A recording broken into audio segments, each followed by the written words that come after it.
Assalamualaikum warahmatullahi wabarakatuh. Nama saya Syazwani binti Zamri, berasal daripada Mero Klang.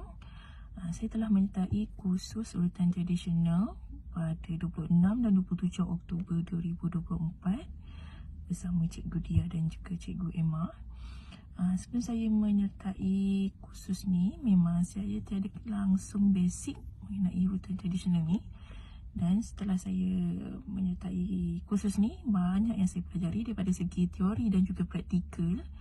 Dan saya juga merasai sendiri apa itu bertanggas, apa itu urutan tradisional yang betul, apa itu mandi herba, mandi sitra dan juga mandi bunga lah.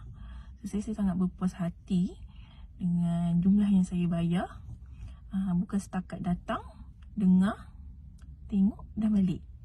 So, saya sangat-sangat menggalakkan kepada mereka yang ingin mencuba menyertai ataupun menyertai kursus berkaitan urutan tradisional, patut cubalah di bawah kursus yang telah saya sertai ini. Terima kasih.